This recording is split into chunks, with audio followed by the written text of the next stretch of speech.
Muy buenas tardes. En esta oportunidad les vamos a explicar la resolución de un ejercicio de liquidación de sociedades. Vamos a iniciar de alguna manera analizando brevemente la teoría.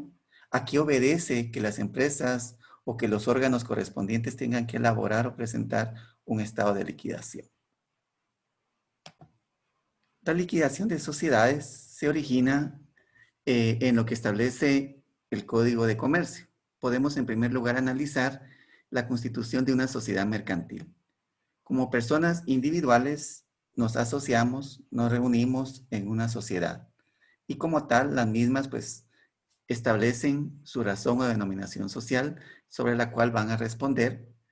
De alguna manera para su representación individual pues nombran un representante como tal, el cual va a hacer todas las diligencias en nombre de la sociedad.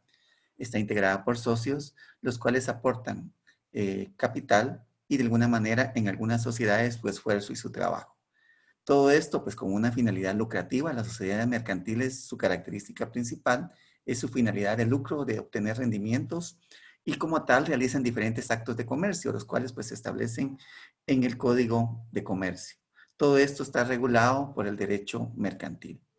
Los tipos de sociedades que establece el Código de Comercio pues son 5 principales. Entre estas tenemos la sociedad colectiva, la sociedad en comandita simple, la sociedad de responsabilidad limitada, la sociedad anónima, la sociedad en comandita por acciones. Recientemente se ha incorporado lo correspondiente a las sociedades de emprendimiento. El tema de hoy, liquidación de sociedades, de alguna manera obedece cuando una sociedad llega al momento de disolución. La disolución de las sociedades puede ser parcial, que esto lo podemos profundizar estudiando lo que establece el artículo 234 del Código de Comercio, y en el artículo 236 del mismo se establece lo que es la disolución total, es decir, la finalización de operaciones. La disolución total de una sociedad afecta la existencia jurídica de la misma, es decir, va a finalizar, va a terminar la existencia de la sociedad como tal.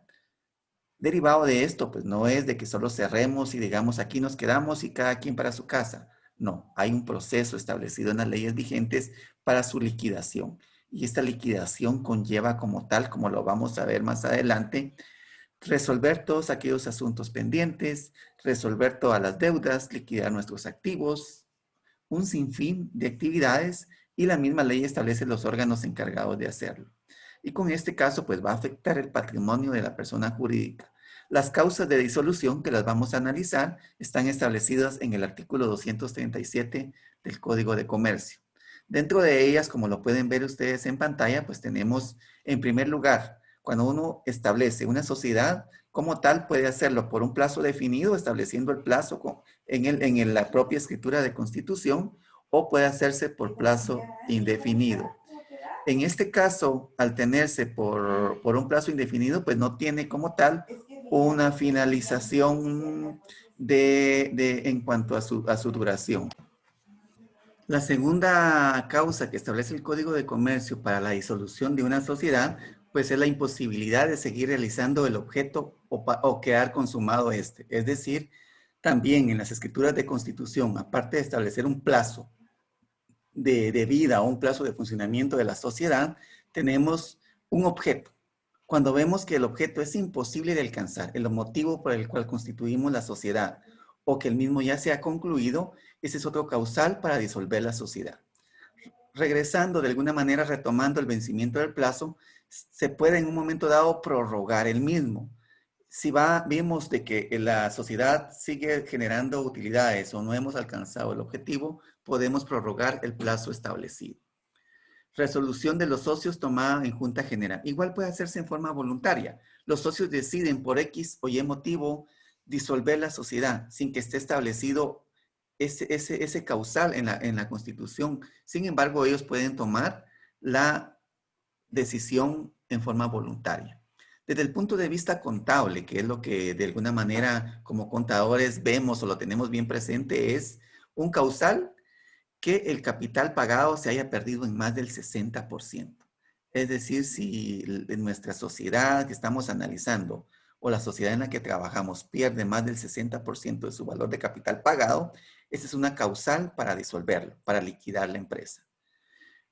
De igual manera, se establece la reunión de las acciones en una sola persona. Recordemos, la sociedad es un conjunto de socios, como mínimo más de uno. Sin embargo, un socio acumula todas las acciones de la sociedad. Esto es una causa para que la misma se disuelva.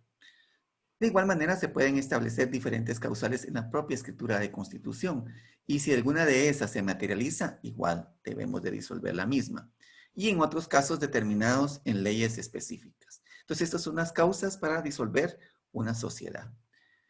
¿Qué pasos conlleva o qué es necesario para liquidar una sociedad? Brevemente, podemos decir que en la liquidación total de una sociedad hay diferentes operaciones que realizar. Entre esos, analizar, revisar los negocios pendientes, cubrir el pasivo social y repartirse el remanente. Es decir, que como sociedad tenemos derechos y tenemos obligaciones.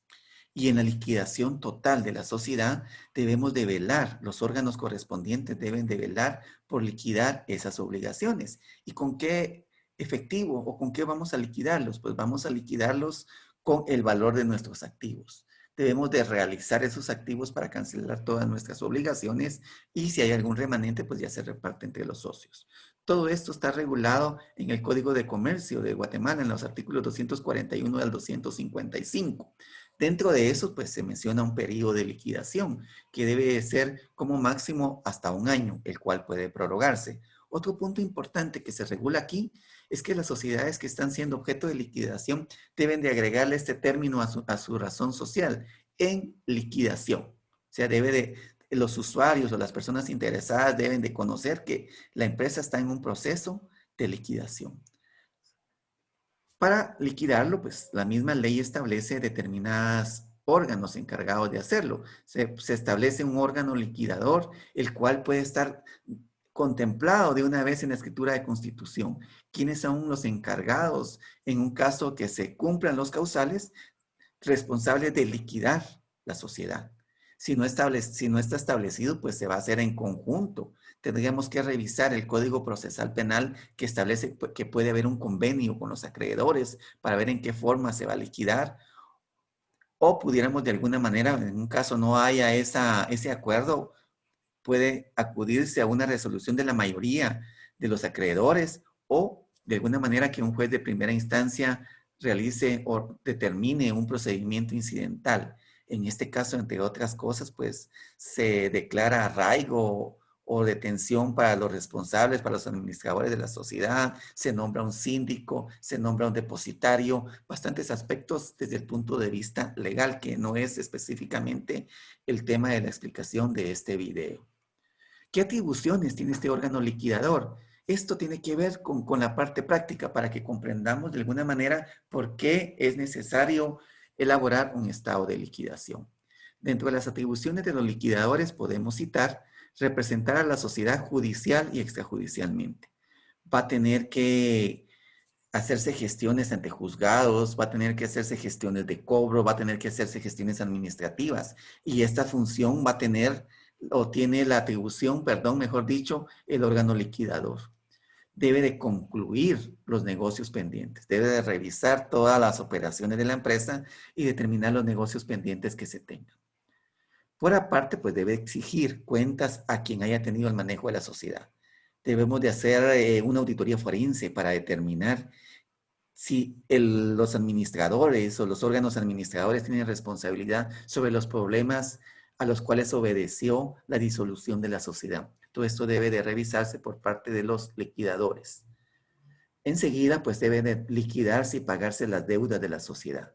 Como les comentaba anteriormente, la sociedad es una persona jurídica que tiene obligaciones y los cuales deben de cancelarse previo a su liquidación total.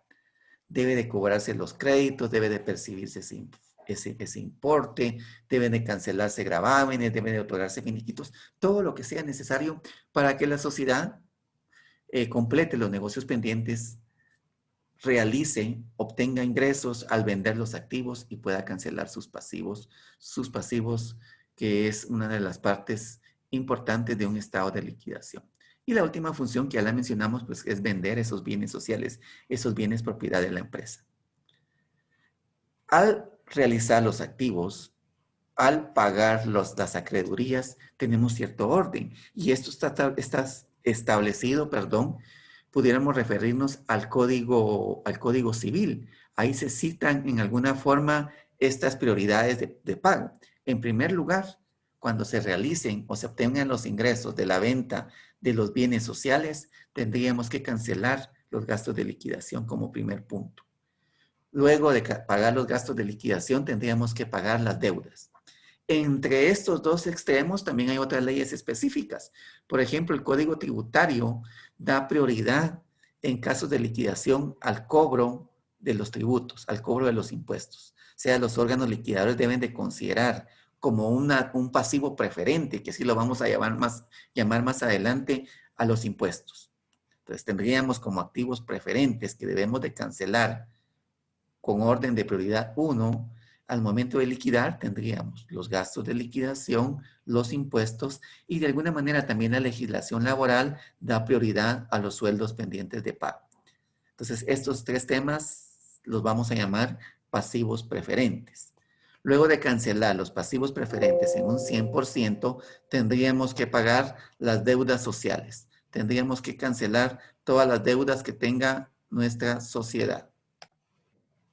Como tercer término, como si existiese algún remanente luego de cancelar los gastos de liquidación, luego de cancelar las deudas de la sociedad, procederíamos a pagar con ese remanente o devolver con ese remanente el aporte de los socios y si procediese y aún existiera algún remanente, se daría la parte correspondiente a la distribución de dividendos, es decir, las ganancias acumuladas que tenía la empresa, se les otorgaría a los socios.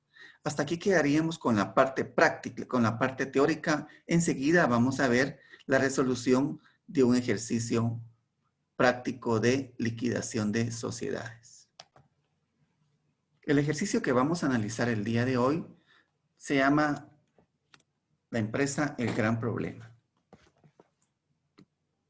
Como van a ver, no va a ser un gran problema la resolución del enunciado o del ejercicio como tal.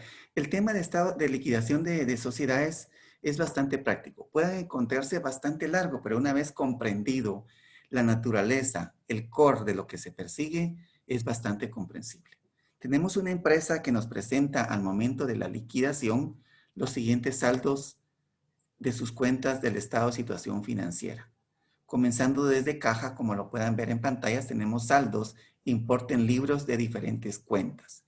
Caja y bancos, documentos por cobrar, cuentas por cobrar, inventario de mercaderías, terrenos, edificios, depreciaciones acumuladas y pasivos, así como las cuentas de capital. Una reserva legal y bastante interesante, tenemos pérdidas acumuladas de 850,000, lo que es la reserva legal y el patrimonio de los socios. Aquí podemos de alguna manera decir que nuestra sociedad se está disolviendo derivado de las pérdidas que está obteniendo en su patrimonio, las cuales están ya sobrepasando el 60% que establece el Código de Comercio. Entonces, como les comentaba, ¿qué tenemos acá? La información contable, saldos. Pero aquí nos interesa conocer como encargados de liquidar o como encargados de presentar el estado de liquidación, necesitamos determinar, entre otras cosas, qué activos están siendo otorgados en garantía de algunos pasivos. Tenemos activos pignorados, tenemos activos sobre los cuales pesa algún compromiso específico.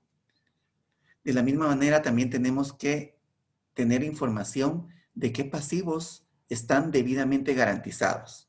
Esto es bastante importante, derivado que estos pasivos ya tienen garantizado el pago en un 100%, ya que tienen una garantía generalmente prendaria o una garantía hipotecaria. Es importante conocer qué parte de los pasivos están debidamente garantizados y, repitiendo, qué parte de los activos está comprometida. Como estamos en un proceso de liquidación, también debemos de conocer cuánto voy a obtener al liquidar o al realizar mis activos. Es importante traer a cuenta términos contables. En este caso, hipótesis contables. Los estados financieros están elaborados de acuerdo a normas internacionales de información financiera. que establecen en su marco conceptual, entre otros, la hipótesis del negocio en marcha o empresa en funcionamiento. Bajo esta premisa, consideramos una empresa que está planificando trabajar por bastante tiempo, que sus propios estados financieros nos llevan a concluir que puede estar en funcionamiento por más de un periodo. Sin embargo, aquí ya estamos ante un proceso de una empresa que ya no tenemos esa hipótesis. Si recordamos lo que vimos del plazo para liquidar, estamos hablando que tenemos como máximo el plazo de un año. Traigo a colación esto derivado de que, de acuerdo a normas, la estructura de la información financiera, la estructura del estado de situación financiera es dividir los activos entre corriente y no corriente, lo cual en un estado de situación, en un estado de liquidación no procede. Yo no puedo tener activos, por decirlo así, no corrientes. Recordemos que tenemos que liquidar, tenemos que realizar los activos para poder cancelar nuestras obligaciones. Entonces, ahí vamos a ver el primer cambio. Ya nos vamos a olvidar de separar los activos y los pasivos en corriente y no corriente. Vamos a encontrar otra clasificación o otra agrupación, adelantándoles en resumen. Los activos los vamos a clasificar y los vamos a agrupar como primer término en los activos totalmente comprometidos. Es decir, que de esos activos yo no puedo obtener ningún remanente para pagar otras obligaciones, sino solo las específicamente que tienen, por las cuales están pignoradas o comprometidas. En segundo término tenemos los activos parcialmente comprometidos. ¿Qué quiere decir esto? Son activos que hasta cierta forma están garantizando un pasivo, pero no es el total del activo el que está comprometido, sino solo una parte de ese activo es lo que está garantizando un pasivo. O sea, la segunda agrupación, activos parcialmente comprometidos. Y por último tendremos los pasivos no comprometidos. La parte de los pasivos que no está comprometida y los pasivos no comprometidos, el valor de ellos, es lo que vamos a utilizar o lo que el órgano liquidador va a utilizar para pagar todos aquellos pasivos no garantizados. En resumen, eso es lo que buscamos. Demostrar a través del informe qué activos están comprometidos, qué pasivos están garantizados y qué parte del activo podemos disponer para cancelar en primer término los pasivos preferentes y en segundo término los pasivos no garantizados. Entonces, veamos nuestro enunciado y aquí tenemos información complementaria. Nos indican que hay ciertos gastos que no están registrados. Si ustedes lo ven, son 167,150, de los cuales 82,800 corresponden a sueldos no pagados y 84,350 a impuestos. Recordando la teoría, estamos ante dos casos de pasivos preferentes. Debemos de cancelarlos al 100% si tenemos los recursos después de haber realizado nuestros derechos, nuestros activos. En segundo lugar, me indica que los terrenos fueron dados en garantía de los préstamos bancarios. Comencemos a analizar este tema para que veamos cómo vamos a ir agrupando los activos de acuerdo a si están totalmente comprometidos o parcialmente. Veamos este caso o este enunciado. Los terrenos y edificios están garantizando los préstamos. Ubiquémonos en nuestro enunciado. Los terrenos y los edificios están garantizando nuestros préstamos. En este caso, tenemos, vamos a marcarlo aquí con un colorcito, un amarillo. Los terrenos y edificios, es decir, el inmueble, está garantizando los préstamos bancarios. Los préstamos bancarios por un monto de 300,000 quetzales. Algo importante a considerar es que vamos a trabajar con importe en libros. En este caso que tenemos cuentas regularizadoras del activo. Entonces, el importe en libros del inmueble estaría constituido por el valor del terreno, por el valor del edificio, restándole la depreciación acumulada. Recordemos un poquito la teoría, marco conceptual. NIC 16 específicamente. Remitámonos a la NIC 16. Dice que el importe en libros está constituido por su costo original menos la depreciación acumulada. Bajo ese concepto tendríamos que el importe en libros de los inmuebles serían de, vamos a hacer una pequeña operación acá, 304,000 quetzales. Quiere decir que el importe en libros de inmuebles 304,000 está garantizando los préstamos bancarios por 300,000. En este caso, estaríamos ante un ejemplo de un activo totalmente comprometido. Este inmueble se comprometió o se dio en garantía de este terreno. Aquí pudieran surgir algunas dudas, es común. Pero si el importe en libros es 304,000 quetzales y el préstamo es por 300,000, yo pudiera tener un remanente para pagar otros pasivos no garantizados. No es así. Los 304,000, el inmueble fue dado en su totalidad como garantía a la institución financiera. La institución financiera no nos va a devolver algún remanente. También recordemos que el fin principal de las instituciones financieras, en el caso si es un banco, es la intermediación financiera, recibir fondos y darlos a préstamo, no la venta de activos.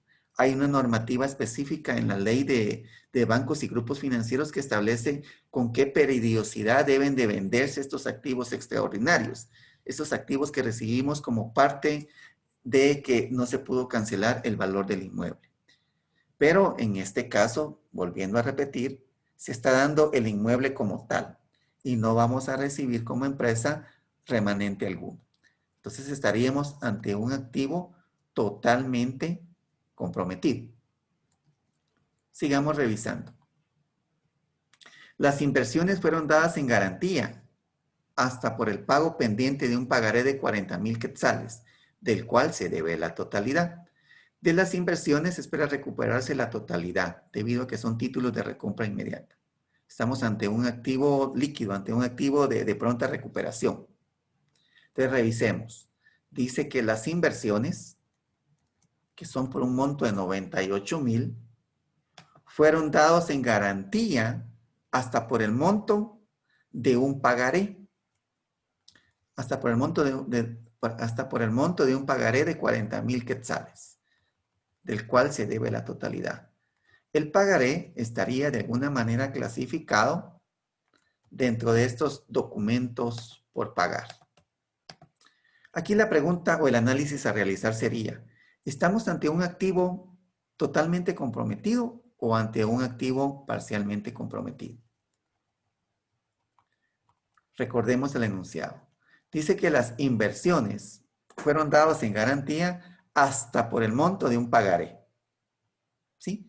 Esa parte del pagaré, esa parte de la inversión de 40,000 quetzales está de alguna manera comprometido totalmente. Sin embargo, yo estoy analizando el monto total de la inversión. Yo tengo una inversión de 98,000 o mi cartera de inversiones de 98,000 y las cuales están garantizando una deuda hasta por 40,000 quetzales. Entonces, corrigiendo lo explicado, para este caso específico, estoy ante un activo parcialmente comprometido, porque del monto total de las inversiones, que es de 98,000, estoy comprometiendo hasta por la deuda que tengo, hasta por el pagaré de 40,000.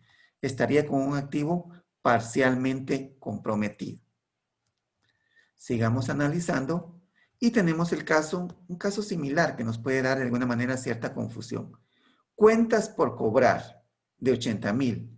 Aquí estoy hablando de cuentas por cobrar de 80,000. Veamos cuál es el monto de las cuentas por cobrar. Las cuentas por cobrar tienen un monto de 292,460. Sin embargo, el enunciado me indica cuentas por un valor de 80,000. Ahí siendo específico en el enunciado. Cuentas por cobrar de 80,000 fueron dados en garantía de documentos por pagar no comerciales de 90,000 quetzales. Aquí tenemos los documentos por pagar no comerciales. Si analizamos el caso, dice que documentos por cobrar de 80,000. Estamos hablando de esa parte del total de los documentos por cobrar. Nuestra cartera de créditos es de 292,460. Sin embargo, un documento de 80,000 de este pool de créditos fue dado como garantía de estos documentos por pagar no comerciales. En este caso, esa parte de los documentos por cobrar se considera totalmente comprometido. No como en el caso de las inversiones, donde el total de las inversiones fue considerado como garantía hasta por un monto de 40,000. En este caso, con las inversiones, estamos ante un activo parcialmente comprometido. Con el tema de las cuentas por cobrar, un documento de 40,000, una cuenta por un valor de 80,000 fue dada en garantía por una deuda de 90,000. Es decir, estamos ante el caso de un activo totalmente comprometido. Sigamos revisando. Viene información en el enunciado de cuánto voy a recibir por la liquidación de los activos. Mercadería, mobiliario de equipo y equipo de cómputo.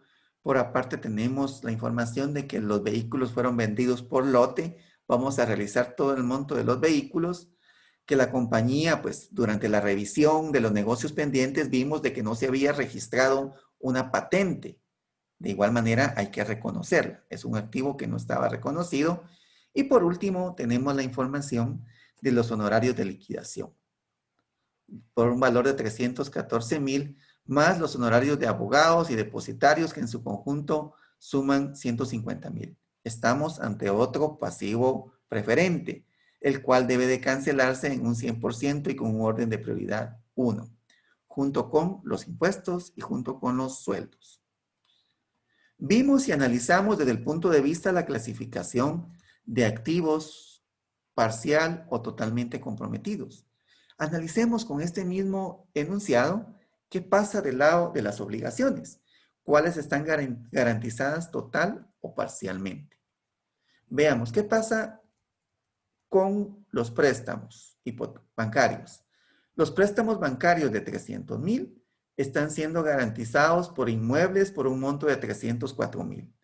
En este caso, todo el monto del préstamo está cubierto. Estamos ante un pasivo totalmente garantizado. Veamos otro de los ejemplos. Recordemos el monto del pagaré. Tenemos un pagaré. En este caso, veamos el enunciado. Las inversiones están cubriendo un pagaré hasta por 40,000 quetzales. Entonces, dentro de estos documentos por pagar, hay un pagaré de 40,000 quetzales, que está siendo cubierto en su totalidad por inversiones por un monto de 98,000. Estamos, una vez, si el pasivo está cubierto totalmente, ante un pasivo totalmente garantizado. Sin embargo, ¿qué pasa con las cuentas por pagar no comerciales? Decíamos, y el enunciado lo revisamos nuevamente. Dice que una cuenta por cobrar de 80,000 está garantizando estas cuentas por pagar no comerciales. Entonces, estamos que dentro de estas cuentas por cobrar existe una por 80,000 que está garantizando una deuda de 90,000. Si estamos garantizando un valor menor, ¿qué quiere decir? Que estamos ante un ejemplo de un pasivo parcialmente garantizado. Dentro de los documentos que vamos a elaborar, en este caso, pues va a estar una cédula de garantías donde vamos a resumir la situación de los activos, total o parcialmente comprometidos, y a continuación vamos a definir la situación de los pasivos. En primer lugar, perdón, los activos, total o parcialmente comprometidos. Y en segundo lugar, los pasivos, totalmente garantizados o parcialmente garantizados. Ese es el primer documento que vamos a elaborar. Segundo lugar, vamos a elaborar una hoja de liquidación, donde vamos a resumir el importe en libros de los activos, cuál es su monto de tasación, lo que yo voy a recuperar, lo que yo puedo disponer para cancelar los pasivos no garantizados, las pérdidas y ganancias que obtuvimos en su realización. Del lado de los pasivos vamos a determinar su importe en libros, vamos a presentar la tasación, la cantidad a pagar y los pasivos, la cantidad no garantizada. Tercer documento que vamos a elaborar es el estado de déficit en liquidación. ¿Cómo está integrado ese déficit? En algún momento es necesario que los usuarios o los acreedores conozcan cómo se integra o cómo se acumuló los déficits. Generalmente son cantidades grandes que hay que explicarlas. Y por último tenemos el estado de pago en acreedores. Información muy importante para que los acreedores conozcan en qué se invirtió o cuál fue el destino de la liquidación que se hizo de todos los activos. Entonces vamos a comenzar con la cédula de garantías de activos y de pasivos. El primer documento que vamos a elaborar, como les indiqué, es la cédula de garantías y obligaciones, en la cual resumimos la situación de los activos. Recordemos, la parte de terrenos y edificios inmuebles. Habíamos analizado y habíamos recomendado que se traslade el importe en libros. El importe en libros derivado de la suma del terreno y edificio menos la depreciación acumulada. Entonces, tenemos el monto, el importe en libros 304,000 y dejar registro de qué pasivos están siendo garantizados, dónde tenemos comprometido ese activo. En este caso, los 304,000 están garantizando préstamos por 300,000. Estamos ante un evento de un activo totalmente comprometido. Pudiéramos tener la duda, como les comentaba, si yo tengo 304,000, ¿cómo puedo decir que está totalmente comprometido? Lo vemos así porque no vamos a recibir ningún remanente al momento de que se liquide la deuda con la institución financiera. Tenemos la parte de las cuentas por cobrar. Recuerden, hay una parte de las cuentas por cobrar, un documento de 80,000 que está garantizando una deuda de 90,000.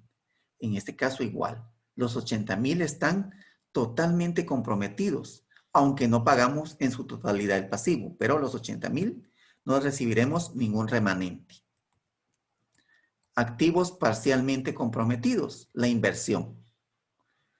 Tenemos inversiones por 98,000 que están comprometidas hasta por un monto de 40,000 de un pagaré. Es decir, aquí vamos a recibir un remanente. Estamos ante un ejemplo de un activo parcialmente comprometido. Entonces, estos son los tres activos que tienen que están cubriendo, están garantizando determinados pasivos. Son garantías, activos dados en garantía. ¿Y qué pasa con nuestras obligaciones? Veamos los pasivos. Con la misma información que tenemos en la parte de las garantías, solo que analizándolo desde el punto de vista de los pasivos. Los préstamos bancarios. 300,000, esos tienen una garantía, que son el valor de los inmuebles. Tenemos dado esa garantía a la institución financiera que en el momento que no podamos cancelar, pues ellos pasarían a ser los propietarios de esta empresa. Tendrían un activo extraordinario, el cual tendrían que liquidar de acuerdo a la normativa vigente. Los pagarés, el pagaré de 40,000, que forma parte de los documentos por pagar, está siendo garantizado en su totalidad con las inversiones. Entonces estamos ante un pasivo totalmente garantizado. Y por último tenemos los pasivos parcialmente garantizados. En este caso la cuenta por pagar no comercial de 90,000 solo está garantizado hasta 80,000 quetzales con una cuenta por cobrar. O sea, no estamos cubriendo la totalidad del pasivo. Estamos ante un pasivo parcialmente garantizado. El primer documento que nos va a permitir servir de base para elaborar nuestro estado de liquidación. Estamos ya analizando la hoja de trabajo de un estado de liquidación. lo que les comentaba. La estructura ya no es entre activo y pasivo no corriente, o entre activo y pasivo corriente y no corriente. No tenemos esa clasificación. Del lado del activo tendríamos que agruparlo en activos totalmente comprometidos, activos parcialmente comprometidos y activos no comprometidos. Lo habíamos adelantado. Agrupar de acuerdo a la garantía que tienen esos activos. Los que están totalmente comprometidos no vamos a tener ningún remanente. Los activos parcialmente comprometidos tendríamos algún remanente luego de cubrir la garantía que pesa sobre ellos y los activos que no están comprometidos. Luego tenemos 4 columnas. En la primera vamos a trasladar el importe en libros de estos activos. Luego tenemos la tasación. ¿En cuánto están tasados estos activos? En el caso de los que están totalmente comprometidos y parcialmente comprometidos, ya no los aceptaron a su valor, a su importe en libros. Y en el caso de los activos no comprometidos, pues estos van a ser objeto de una liquidación. Ya no vamos a medir de acuerdo a la base de costo histórico. Vamos a medir de acuerdo a la base establecida en el marco conceptual de valor realizable. ¿Cuánto voy a recibir por esos activos? En la cantidad estimada vamos a consignar el monto que yo tengo considerado como disponible para cancelar mis activos no garantizados. O sea que aquí vamos a trasladar principalmente los activos no comprometidos y el remanente que tenga de los activos parcialmente comprometidos. De los activos totalmente comprometidos yo no tengo ningún remanente. Y en las pérdidas y ganancias reales vamos a tabular las ganancias o pérdidas que se obtengan al realizar los activos. Recuérdense que tenemos importe en libros y vamos a tener el valor de realización. Entre ellos va a haber ya sea una ganancia o una pérdida en la realización o venta. Del lado de los pasivos, de igual manera, ya no vamos a clasificarlos en corriente y no corriente. La clasificación es pasivos preferentes, de acuerdo a las leyes que analizábamos, pasivos totalmente garantizados, pasivos parcialmente garantizados, pasivos no garantizados y por supuesto el capital social. Entonces, si se dan cuenta, es una nueva clasificación basado en si están garantizados o no. En primer lugar, los pasivos preferentes. Luego tenemos los pasivos totalmente garantizados, parcialmente garantizados, no garantizados y el patrimonio. Analicemos si el primer paso que tendríamos que hacer es trasladar los importes en libros. Entonces los trasladaríamos en base a nuestro balance de saldos. Venimos y trasladamos todo el importe en libros, recordando que vamos a trasladar el valor neto o el importe en libros de aquellos activos que tengan cuentas regularizadoras, como lo es el mobiliario y equipo, como lo es vehículos, como lo es equipo de cómputo y como lo es también el valor de los inmuebles. Veamos para que tengamos claro este tema. Cuando estoy hablando de importe en libros, me refiero a que debo de trasladar el costo original menos su depreciación acumulada. Costo original menos su depreciación acumulada. En todas las cuentas que tienen regularizadoras. En este caso, si tuviéramos la cuenta clientes y estimación de cuentas incobrables, haríamos el mismo procedimiento. Pues en este caso, como se pueden dar cuenta, estaríamos hablando de 304,000, 127,330, 21,600 y 128,270, que son los valores que estamos trasladando aquí, importe en libros. Lo mismo hacemos del lado del pasivo y el patrimonio. Trasladamos su valor, su importe en libros. En este caso, trasladamos todos los pasivos, incluyendo el patrimonio también. Y aquí tenemos que ya nos cuadró nuestro importe en libros. 1,267,420 del lado del pasivo más el patrimonio y 1,267,420 del lado del activo. Algo muy importante y recordarles, estamos trasladando importe en libros. Aquí dejamos el espacio para las patentes y tenemos valor cero porque no lo teníamos registrado. Lo mismo pasa con los pasivos preferentes. Estas obligaciones no estaban registradas en libros. Obedecieron al proceso de liquidación. Sería el primer paso, trasladar nuestro importe en libros y cuadrarlo. Regresamos a la parte del activo. Continuemos trabajando con esto. Vamos a reconocer aquí los valores de tasación. ¿Cuánto recibimos o cuánto vamos a recibir al liquidar estos activos? Les había mencionado que en el caso de lo que ya está totalmente comprometido y parcialmente comprometido, la tasación es su importe en libros, porque a ese valor nos lo recibieron nuestros acreedores. Y dejamos de referencia qué pasivo está garantizando ese activo. En este caso, los terrenos pues están garantizando los préstamos bancarios y nos va a servir también para determinar la cantidad estimada, para confirmar que no tenemos algún remanente en los activos totalmente comprometidos. Tenemos el caso de las inversiones, si se dan cuenta que están garantizando pagarés de 40,000 quetzales. Entonces vamos a trabajar en este caso, continuamos. Los activos no comprometidos, la tasación, ahí sí vamos a depender del valor estimado en el cual que esperamos recibir al vender en este momento nuestros activos, valor de liquidación, en el cual pues no vamos a considerar alguna utilidad, nos interesa venderlo. Recuerden que tenemos un plazo para hacer la liquidación. Entonces vamos a venderlo en un momento dado a costo o un valor menor generalmente porque nos interesa recuperar, hacernos de esos fondos. Entonces veamos, la cuenta caja. La cuenta caja es disponibilidad, no necesitamos realizarla. Entonces tenemos como tasación el mismo valor. Documentos por cobrar. Veamos documentos por cobrar. En primer lugar, repasemos su importe en libros. 95,720. Documentos por cobrar, 95,720. ¿Cuánto vamos a recuperar de esos documentos por cobrar? Si vemos el enunciado, dice que de los documentos por cobrar vamos a recuperar el 95% de su valor.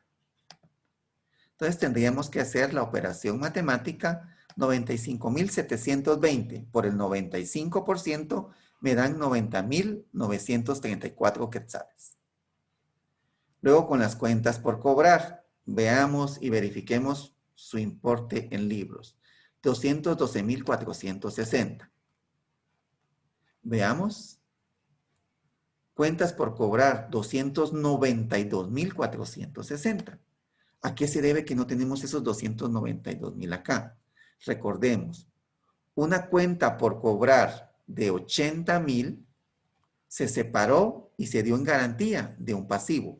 Entonces, si a los 292,000 yo le resto esta cuenta por cobrar que está totalmente comprometida, la separé, dividí mi cartera en totalmente comprometido y en no comprometido.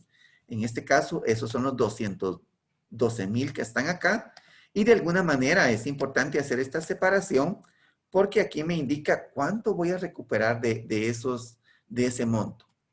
Dice el enunciado, aparte de indicar que 80,000 está garantizando una deuda de 90,000, del resto de cuentas se espera recuperar el 55% debido a que se considera incobrable. Entonces, en este caso, los 212,460 los multiplico por el 55%. Hagamos aquí la operación solo para confirmar este monto. Los 212,460 por el 0.55% me va a dar los 116,853. Ya confirmamos este monto. Luego con el inventario de mercadería, mobiliario y equipo de cómputo, recordemos, teníamos un enunciado donde me indicaba cuánto esperábamos recibir por la liquidación. Para agilizar la liquidación del inventario de mercaderías es valuado en 100,000, el mobiliario y equipo es valuado en 102,000 y el equipo de cómputo es valuado en 8,000. Esos son los montos que se espera recibir por estos activos. 100 por la mercadería, 102 del mobiliario y 8,000 del equipo de cómputo. Si le hemos dado seguimiento al enunciado, tendríamos presente que los vehículos se van a vender en lote. El lote de vehículos se van a vender por un monto de 160,500. En este caso, hicimos un buen negocio como órganos liquidadores, ya que el importe en libros era de 128,000 y logré obtener 160,500. Y por aparte tenemos la patente. Recuerdan, había una patente que no se había reconocido en libros por un valor de 50,000 quetzales. El enunciado decía, la compañía había obtenido una patente pendiente de registrar contablemente que espera recibir 50,000 quetzales. Entonces, en este caso, el importe en libros es 0, pero vamos a recibir una tasación de 50,000 quetzales. Entonces, hasta acá ya hicimos la columna de la tasación. Vamos a trabajar, en este caso, la cantidad estimada que yo tendría como disponibilidad para pagar los pasivos no garantizados. En este caso, como les comentaba, en los activos totalmente garantizados, totalmente comprometidos, perdón, ahí no pudiera yo recibir remanente alguno. Si tendría yo que recibir algún remanente, estaría mal clasificado. No sería totalmente comprometido, sería parcialmente comprometido. Y revisamos, de los 304,000, yo estoy garantizando 300,000, ya he explicado por qué no considero como un remanente los 4,000. Y del monto de 80,000, yo tengo que cancelar 90,000. O sea, no hay remanente alguno. Los parcialmente comprometidos, aquí sí, debiéramos de tener ese cuidado y esa verificación. Yo tengo inversiones por 98,000 que cubren hasta 40,000. Entonces confirmamos, es un pasivo parcialmente garantizado en el cual luego de cancelar los 40,000 voy a tener un remanente de 98,000.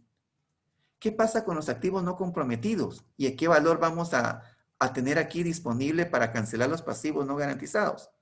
Pues la tasación es el monto. Y como no están comprometidos, todo el valor de la tasación es lo que voy a tener disponible para cancelar mis pasivos. Y vamos a hacer la suma porque es importantísimo.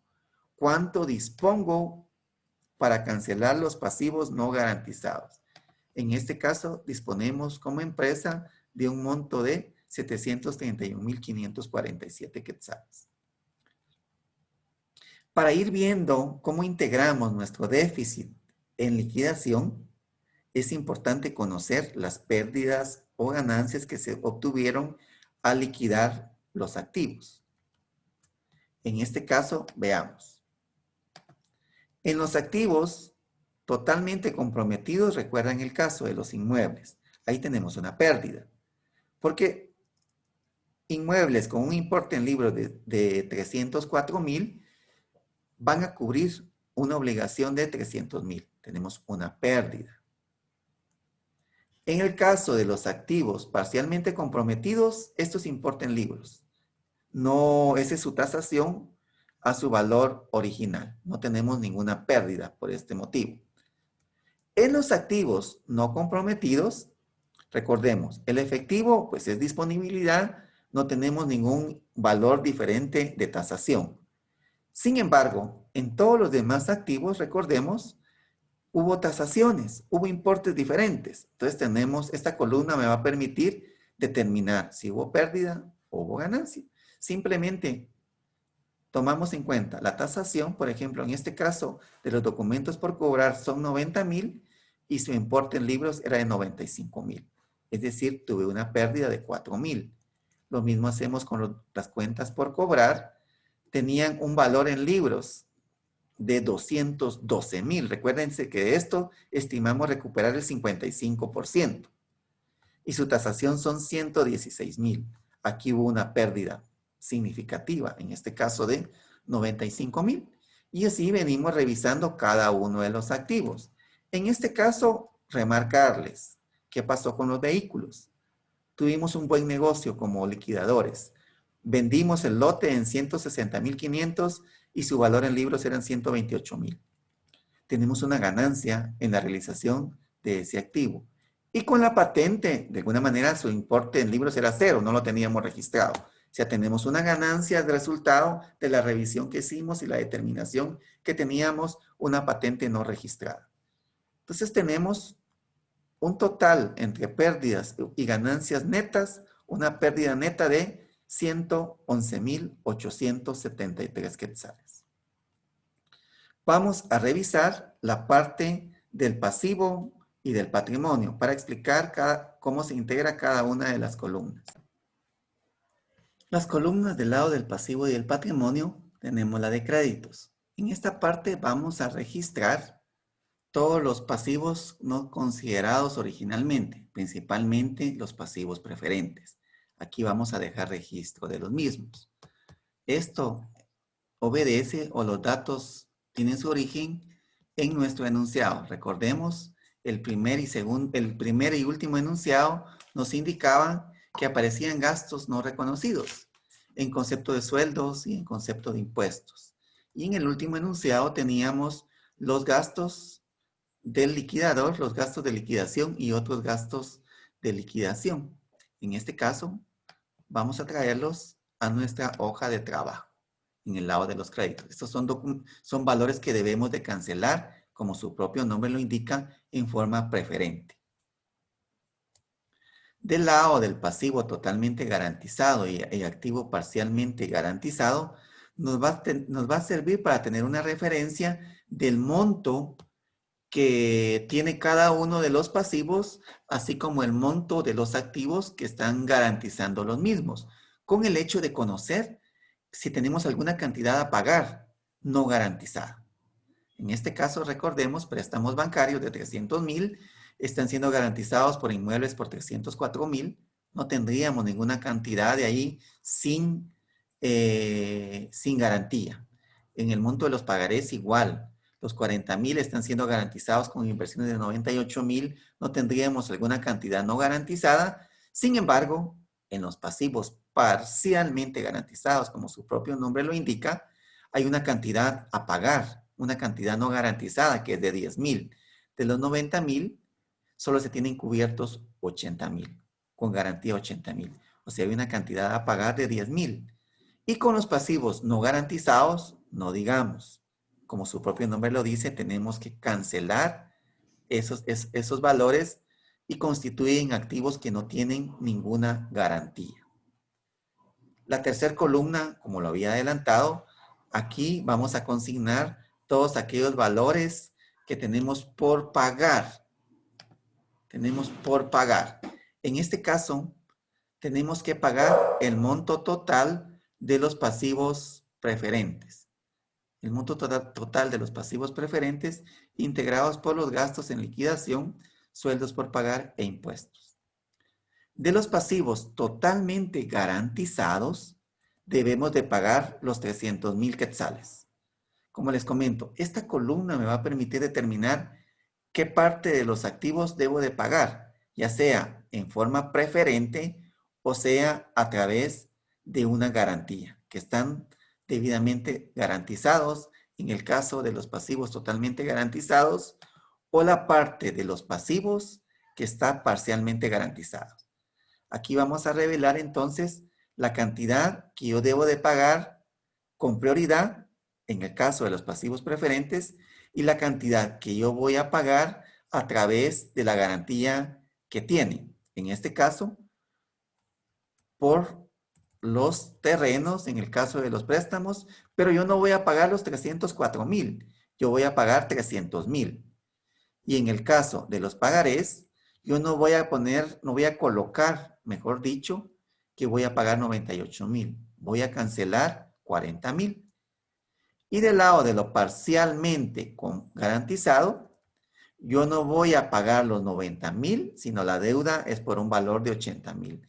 Entonces, en esta columna vamos a colocar el valor de los pasivos preferentes y el valor de lo que voy a cancelar porque ya está garantizado. Lo voy a pagar a través de la garantía que tiene. Entonces, en este caso, si sumamos pasivos preferentes más la parte que se va a cancelar por medio de garantías y de igual manera la garantía que está cubierta parcialmente, el monto es de 1.051.150.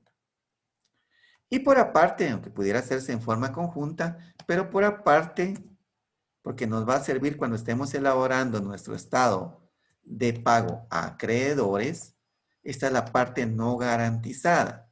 En este caso, en el pasivo parcialmente garantizado, están garantizando 80,000, sin embargo hay 10,000 que no está garantizado.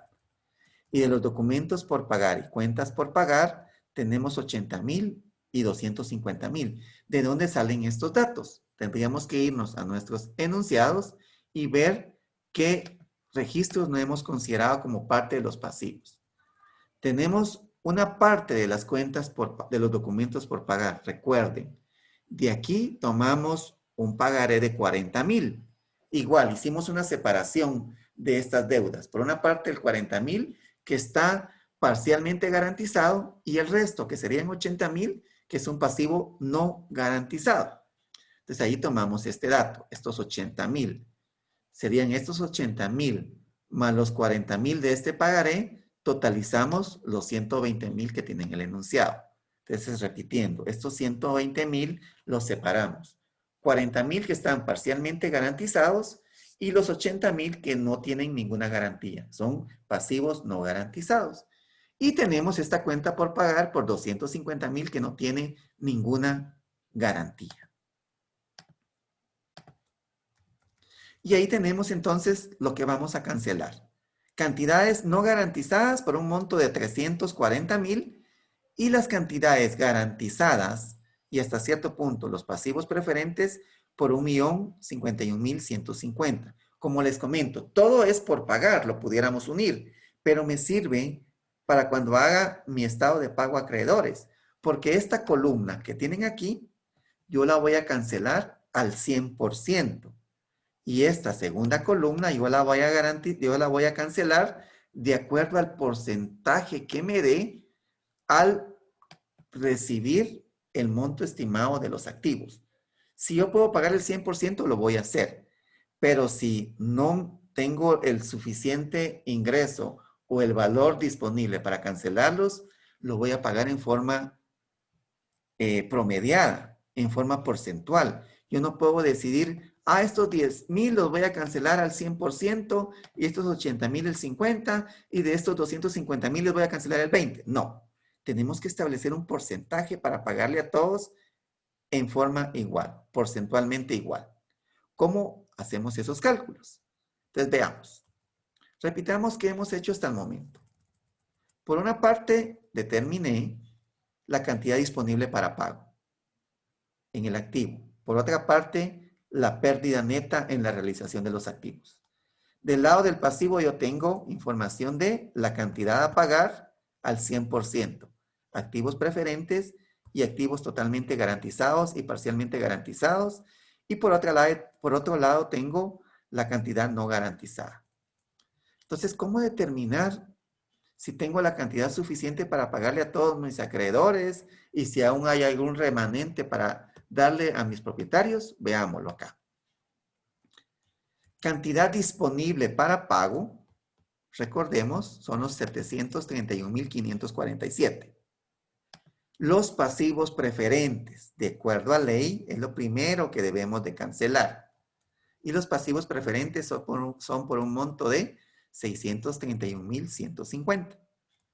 Entonces, a la cantidad disponible le vamos a restar los pasivos preferentes y ya determino que tengo 100,397 para pagarle ¿a quiénes? Para cancelar esta parte de acá, podemos decir que no, porque hay una parte que ya está garantizada con bienes y los preferentes, pues que ya los tomamos en cuenta. Esos 100,000 me va a servir para cancelarle a la parte no garantizada. Si aquí podemos ver claramente que no me va a alcanzar. Tengo 100,000 disponibles para cancelar los 340,000. No les vamos a pagar ni siquiera una tercera parte a cada uno de los acreedores, pero determinémoslo exacto. Entonces tenemos 100,397 y yo tengo cantidad a pagar no garantizada de 340,000. Hago una resta para determinar el déficit en liquidación. 340,000 menos 100,397, tenemos un déficit en liquidación de 239,603. Ese es el déficit, eso es lo que no voy a lograr pagar. Respondiendo a una de las preguntas que hice previamente, ¿qué porcentaje les vamos a cancelar? Pues hacemos la relación porcentual entre lo que tengo disponible dividido lo que debo de pagar. Y en este caso me da un porcentaje de 29.53%. Quiere decir que a cada uno de estos acreedores no garantizados, yo les voy a cancelar el 29% de la deuda. Una forma ordenada, una forma justa, tal vez no justa desde el punto de vista que no les voy a cancelar el 100%, pero sí voy a cancelar en una forma equitativa. Es importante otros dos documentos que vamos a analizar. El de integrar este déficit. Muchos pudieran decir, miren, pero ¿por qué tanto déficit? ¿Dónde se quedó todo lo que realizamos? Pues por una parte, recordemos, tuvimos pérdidas en liquidación. Por otra parte, surgieron pasivos preferentes que no teníamos contemplados y que tienen prioridad. Entonces tenemos que integrar ese déficit. Por otra parte, debemos de alguna manera también informarles a nuestros acreedores cómo les vamos a pagar, a quiénes les vamos a pagar el 100%, qué cantidad les vamos a pagar a los que no tenían garantía sobre las deudas. Entonces, lo siguiente que vamos a explicar es el estado de déficit en liquidación y el estado de pago a acreedor. El estado de déficit en liquidación, como les comentaba, tiene un orden. Vamos a explicar cómo está integrado ese déficit. Un déficit que, si recordamos, el monto es de 239,603 quetzales. ¿A qué obedece ese monto o ese déficit? Vamos a hacerlo en una forma ordenada. Primero vamos a determinar la pérdida en la liquidación de los activos. ¿De dónde obtenemos esa información? La hoja de trabajo es una herramienta muy importante y si la trabajamos en forma ordenada y completa, solo tenemos que trasladar información hacia los demás estados que estamos realizando. Recuerdan, tenemos una columna de pérdidas y ganancias en realización. Pudiéramos en un momento dado agrupar allá las pérdidas y ganancias, pero lo vamos a hacer de una forma ordenada. Primero vamos a reconocer las pérdidas que se tuvieron, que es el primer numeral que tenemos acá. Pérdidas en liquidación. Recordemos, perdimos al vender los inmuebles, derivado que ya teníamos comprometido todo el monto en una institución financiera. Recuérdense el que de las cuentas por cobrar, por ejemplo, solo recuperamos el 55%, solo trasladamos información. Por aparte, y es bastante considerable, los pasivos pendientes de registro y que sobre todo son pasivos preferentes. Los gastos de liquidación, los honorarios de liquidación, los sueldos por pagar y los impuestos. De igual manera, están acá en su hoja de trabajo. Una vez ustedes se familiaricen con su hoja de trabajo, ahí tienen toda la información que necesitan. Tenemos las ganancias. Aquí tenemos los puntos negativos. Miren, yo perdí al realizar los activos. Aquí no pude obtener ni siquiera el valor de libros. Y aquí, pues, aquí esto sí no lo podía evitar. Son gastos ya de liquidación como tal. Pero tengo un punto positivo en mi gestión como liquidador. Obtuve ganancias al realizar los vehículos y determiné que había una patente no registrada. Entonces, estas pérdidas que tenemos acá se disminuyen por esta gestión de ganancia que tenemos acá en el numeral 3. Y por último tenemos, recuérdense, las sociedades tienen un patrimonio. Los socios son responsables hasta el monto de ese patrimonio. No podemos ir contra las propiedades individuales de los socios. Tienen responsabilidad limitada a su aporte. Entonces, en este caso, aún tenemos que esas pérdidas, ese déficit que traemos acá, fue disminuido por el valor del patrimonio, el cual ya iba en decadencia, ya iba reduciéndose. Recuerden que tenemos una pérdida, esta es una pérdida, pérdidas acumuladas. Veamos nuestro ejercicio dice que tenemos pérdidas acumuladas de 850,000 quetzales. Entonces, estas pérdidas acumuladas van a rebajar el monto de las acciones. Igual tenemos una reserva para tener una amortización o una disminución de la pérdida derivado del patrimonio de los socios de 507,420. Entonces, al sumar esta parte del déficit y restarle las ganancias y restarle la parte del patrimonio, tenemos un monto igual al déficit de 239,603 quetzales. Por último, vamos a explicar el estado de pago a acreedores, como les había comentado. En la hoja de trabajo dejamos dos columnas, una que va a representar lo que vamos a cancelar al 100% y la otra va a representar lo que vamos a cancelar de acuerdo al porcentaje que recibamos de la liquidación de los activos. En este caso, veamos.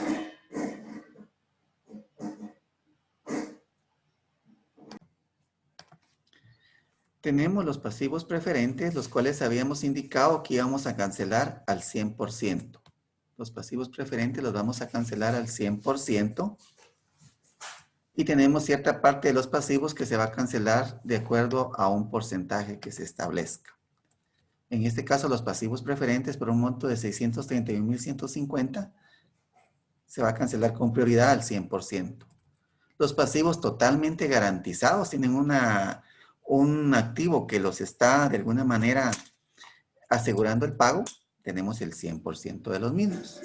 De los pasivos parcialmente garantizados, en este caso aquí sí es un caso bien interesante, en el cual vamos a analizar esa separación entre qué vamos a pagar al 100%, qué vamos a cancelar al 100% y qué vamos a cancelar de acuerdo al monto o al porcentaje que determinamos.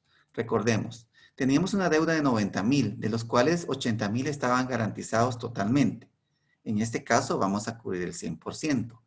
Y los 10,000, que eran la parte no garantizada, vamos a pagarlo de acuerdo al porcentaje que establecimos. Recordemos nuestra hoja de trabajo, determinamos que íbamos a cancelar el 29.53% por esa parte no garantizada. Y por último tenemos los pasivos propiamente no garantizados, que eran los 80,000 de los documentos por pagar y las cuentas por pagar. En este caso vamos a cancelar el porcentaje determinado, derivado del déficit que hubo en liquidación. Sumamos los valores, lo que estamos cancelando al 100% y lo que determinamos que vamos a cancelar de acuerdo al porcentaje de pago, derivado del déficit. En este caso, por ejemplo, ustedes pueden ver, de 330,000, el 29% son 73,000. Vamos a cancelar en total 1,151,547. ¿Cómo validamos este monto? ¿Cómo sabemos que nuestro pago a acreedores está correcto? Pues relacionamos los datos de los pagos y de nuestro déficit.